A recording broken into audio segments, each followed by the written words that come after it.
everyone in Christ. It has been 2 months since COVID-19. We are still worshiping digitally.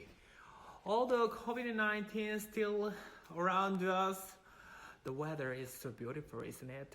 And I see God's grace through nature. I'm so thankful we have the same sky, stars, and sun and moon, and we have the same faith in God. If we do not share the same faith in God, I cannot be your pastor, and there is no reason for me. I came to Nebraska. Because of the faith in God, we are connected spiritually, and we became one family in God. It is a beautiful connection in God. Now we are in different places, but I believe we are connected, and we share the same time Sunday to worship God. I hope you know God better and God empowers you through the worship service today. I want to read Psalm 66 together with you today, and I want to know some meaning there. All people suffer and we grow from it. Although suffering is bitter and hard, we grow up through the experience. Have you ever experienced a crisis? Later, did you realize you grew up through the crisis? If you have something in common with Psalm 66. The psalmist says, "For you, God tested us. You refined us like silver. You brought us into prison. You laid burdens on our backs. You let people ride over our heads. We went through fire and water." We don't know what kind of test and hardship that psalmist had, but he felt like God tested us. He indicated it is us, everyone was suffering. It is a communal experience and crisis. The Israeli people, they had a challenge and crisis. They couldn't control their ways and they were constrained. They experienced like being in prison and had to endure burdens as slaves. It is a strong metaphor. They went through fire and water. When I think of fire, some words pop up in my head. They perhaps lost their battles and tasted the bitterness of tears. Psalm 66 describes the common truth for human beings. We have a time like going through fire and water. There is a time we cannot control ourselves, and a time we feel like being in prison. It is a life truth. Everyone, regardless who they are, must suffer at some point in their lives. And the crisis gives us some life lessons. I read a book. The book name is Damien, written by Hermann Hesse. Do you know the book? And there are some famous quotes here. I want to introduce one of them. The bird flies its way out of the egg. The egg is the word. Who would be born must first destroy a word. This quote contains the meaning of what growth is. If you want to grow up and go to the new world, you should break down the old word. The process of breaking down the eggshell is hard and burdensome, but it'll take you to the another new world. I remember one of the stories in the book. The main character, his name is Sinclair. One day, Sinclair made a lie that he stole some apples from an orchard in order to give some impressions to his friends. His friends were impressed by his boldness and braveness. "Oh, he stole some apples from there. He's amazing." Sinclair became popular in the school. It is just a boy thing. Later, Cromer, who is 3 years older than him, came to him and asked, "Did you really steal the apples? Can you swear to God?" he asked. "Yes, I did it. I can swear to God."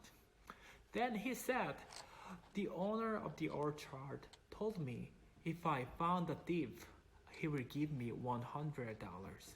I need to make money.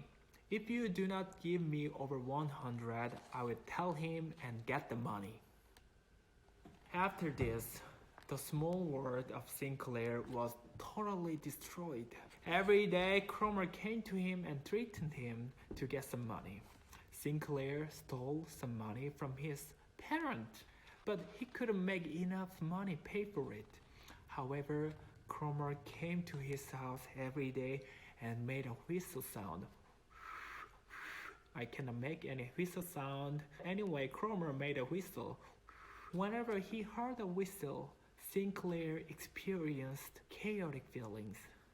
Even in his dream, he heard a whistle, and Cromer threatened him in his dream. Although it is nothing to us like others, the small thing was huge to Sinclair.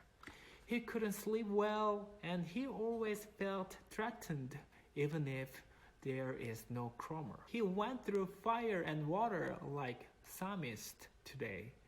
Eventually, his body became sick because of so many worries and concerns. For Sinclair, Cromer was the first eggshell he had to break down. Did you have a similar experience like Sinclair? I remember when I did bad things when I was younger, I couldn't sleep well. Although I had to tell this to my parents, I couldn't do that. I made more lies and some lies to cover the previous lies. As a child, I thought I need to solve the problem by myself. Isn't it stupid? I know it is stupid. So there is an important thing we can learn from that. A crisis reveals our weakness and how foolish we are. It is a sign telling us what we need to overcome and where we need to move forward. Like Sinclair, we cry while walking on the painful way. However, long time later, you can look back and you see you are being tested and refined. Sinclair overcame Cromer in the book, and he grew up. It was a process for him to be an adult. We like the stories of self-made people. Many of them had a crisis and they overcame the crisis. And they said, if I didn't have the time of crisis, I cannot imagine myself standing here today. It was a blessing rather than crisis. However, there is a significant difference between self-made people and Christians. Christians remember God's grace and guidance surrounding them even in the time of challenge. They trust God's grace rather than their capability and ability. And the memory and remembrance led them to do another action for God. The psalmist says, I will come to your temple with the burnt offerings and fulfill my vows to you. Vows. My lips promised, my mouth spoke when I was in trouble. I will sacrifice fat animals to you and an offering of rams. I will offer bulls and goats. The psalmist gives burnt offerings and thanks to God in the temple. The psalmist remembered God's grace and praised God. If we think of offering as a dedication to God and a sacrifice to our neighbors, it is more applicable to us. Do you want to know how to be a pastor in Methodist Church? To be ordained, pastors need to go through a series of interviews and education. It takes 6 to 8 years at least. One of the interview, I asked D.S. Lance Clay, my D.S., what should I answer for this question? He answered, all you need to say is grace. It is easy if you know the right answer. When you hear any questions from the committee, all you need to say is grace. Why is grace so important? Grace leads us to respond. Through means of grace, like sacrament, worship service, and prayer, and reading the Bible every day, you experience God's grace and it leads you to respond and grow up. I see one time the psalmist suffered, but he praised God after the suffering. God transformed the suffering to grace, and the psalmist confessed. God helped him and refined him. If grace is God's part, reaction and thanksgiving is our part. The psalmist doesn't stop at thanksgiving, there is one more step for him. After suffering and thanksgiving, he moves to serve others through his testimony. By sharing his story and God's story in his life, people experienced God's grace and God indirectly, and this experience became a communal experience. He invites people to experience the same grace. Praise our God, all peoples, let the sound of his praise be heard. Verse 8. When he shares his story, it is not his own story anymore. It is for everyone. By hearing the testimony, we affirm our faith in God, and the story energizes us. When you share it with us, it is not yours anymore. It is not your own suffering. It is not on your thanksgiving. It became our story written by God.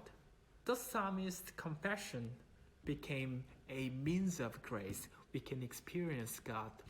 I like to read Psalm. It penetrates my heart and teaches me who God is. Our testimonies produce and reproduce the story about God and us. We checked out the process and transition from crisis to thanksgiving, from suffering to testimony. In the process, God's grace helped the psalmist respond in faith. Not all crises push us to death, but some crises help us to grow up and could be a channel of grace. I like the analogy of grape. Not all grapes that fall from the tree die on the ground. Even though some of them are trampled and crushed by someone's foot, not all of them die. In a long time of endurance, they will become a wine with a scar.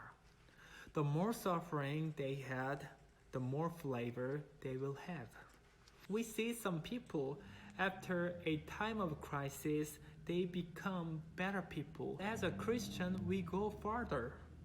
When we decide to dedicate our lives to God and share our lives with our neighbors, then our lives, the wine, can be a wine for the Holy Communion.